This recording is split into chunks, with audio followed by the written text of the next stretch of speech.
Ladies and gentlemen, good morning. My name is Scott Allen and I'm a Bushland Officer for the Knox City Council. And I'm here today to talk about why we're here, which is to plant some plants. And we're trying to do this to try and build up the bushland reserves in Knox and try and get that connectivity within our own gardens. And that's why you come in here to buy some plants. Now I often get to do my job and I'm out in the bushland reserves and I help protect the environment, but I don't often get to see why I'm doing it. And I've got some very, very, very special guests with me now. And I've got Yvonne Cowling, who's a very special guest of mine, and you're otherwise known as the Possum Lady, correct? That's right. So Yvonne, do you want to tell us who these guys are and what's so special about them? Well, good morning everybody, and they're tawny frogmouths. Right now they're a nightjar, and just at the moment they're all nesting, and with the high winds around Melbourne at the moment they get blown out of the trees. They're just coming out of trees everywhere, so a lot of them get brought to my home, and they're going to be with me now probably till January. They get through probably about 30 mice a day each, so by the time they're ready to go we'll have gone through about 5,000 mice. So they've got a bit of work to do yet. And how often would you be rescuing these? How many do you get on average? Right. Well, probably anywhere between about 15 to 20 during the nesting season. So far I've had 5, and this is only just the beginning of the season.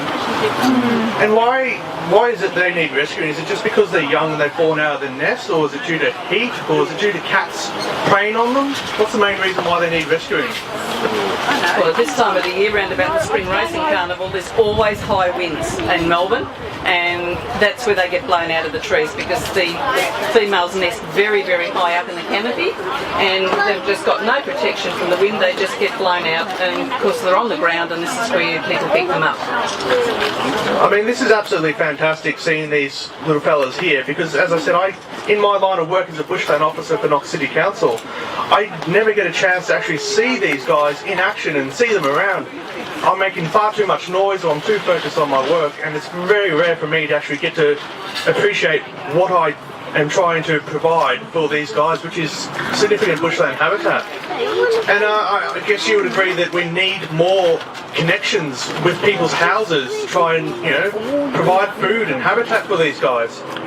Oh look, absolutely. Household gardens are going to be because a lot of bushland is being developed now for housing and for industry. We just need our gardens to become refuges for our wildlife, and the Knox Environment Society have got such a glorious variety of plants that can attract birds and wildlife, and they're going to need this somewhere to just regroup and just to keep the species going. And you do this out of your own pocket, right? So you rely heavily on people to contribute donations to you. How much does it cost you on average? Well, the tawny frogmouths will probably get through 5,000 mice, and $300 a box. I hate to think how much it's going to cost, but the special milk powder that possums need, and I've got 31 ringtail possums out the back in rehabilitation, and it's $58 a can. So over a period of a year, I probably go through about $2,500 to $3,000. $58 a can. So this $50 that I have in my hand right now, this won't even cover that one can. No. That's very sad, but you know what? I'm going to help contribute to this.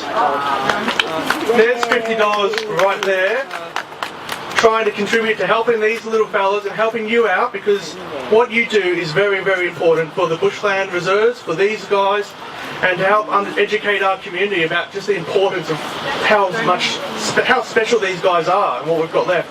And we need to protect these guys, and we need to protect you. Yeah. So thank you for what you do, and absolutely you do an amazing job, so thank you very much.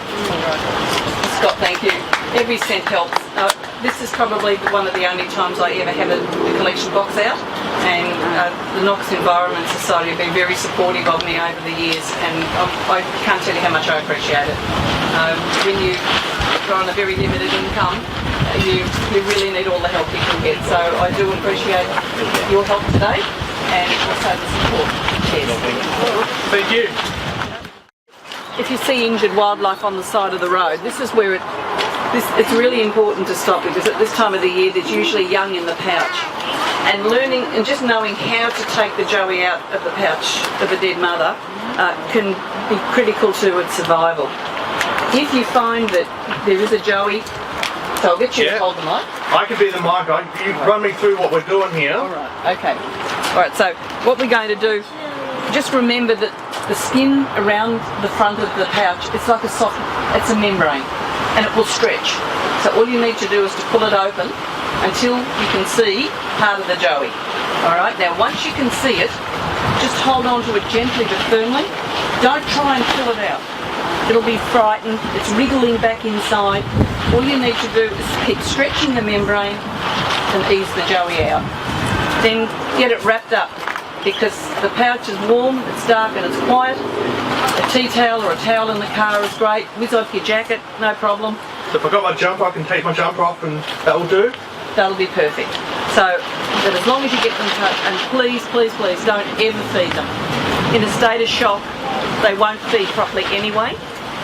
I have a bookmark here with my phone number on. Please take one, keep it handy if you need to call me. Now the other thing at the moment is birds. We're getting a lot of baby birds on the ground. So, what's your name? Archer. Archer. Would you like to help me? Archer, do you want to come and help? Right. Oh my Come around God. here, mate. How old are you, Archer? I'm not all right there. You're 4. 4. All right. Are you really, really brave? This is good. Look, can you put your hands out in front? Put your hands out front. Put your hands over like that. Put your hands together. Now, if I gave you a baby bird, you won't drop it, will you? All right. Okay. You ready? There we go. That's a very special bird. Can I pat the bird? Oh, look at All right. Now, all you need is a soft cloth, a towel with baby birds. All you need to do is cover it. It'll stop moving. It can't see where to go. So then, we're going to wrap him up, aren't we, Archer?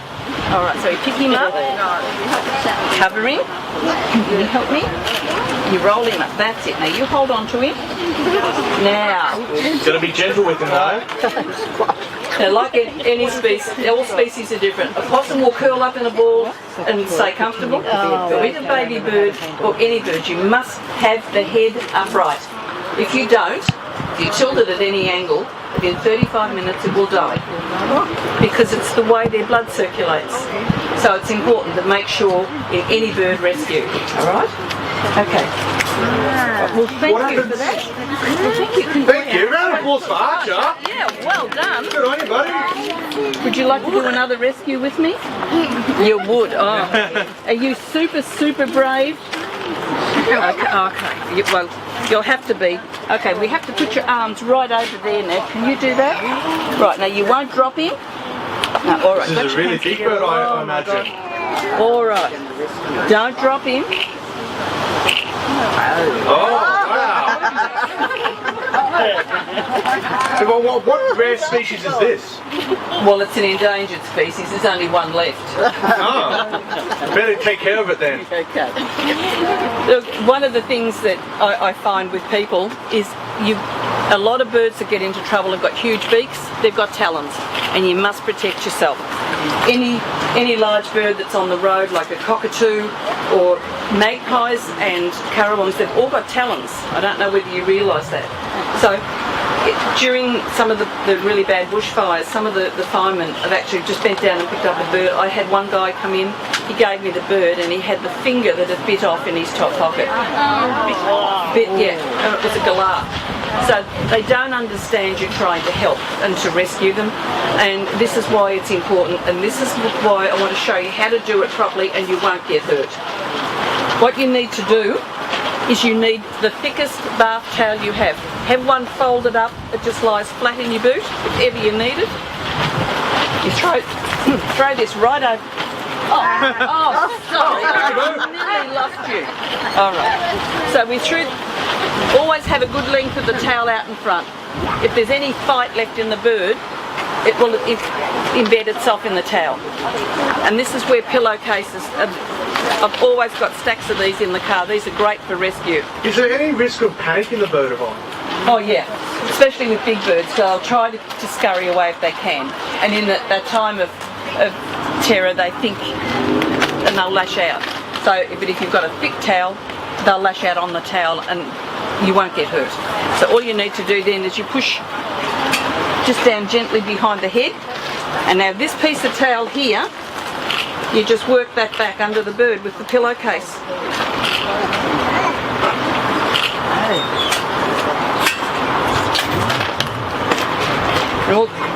And now,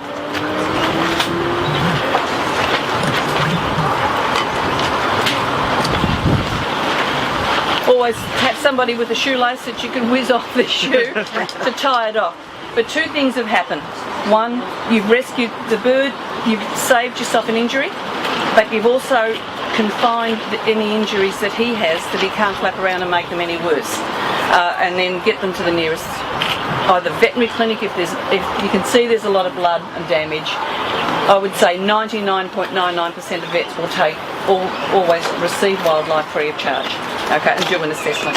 So always make sure the head is upright, or at least on an angle, and then that way you won't get hurt and you've effected a great rescue. Okay? All right then, Archer, thank you so much. Thank you, Archer. Wow. Another round of applause for Archer. Thanks, buddy. Okay, thank you, darling.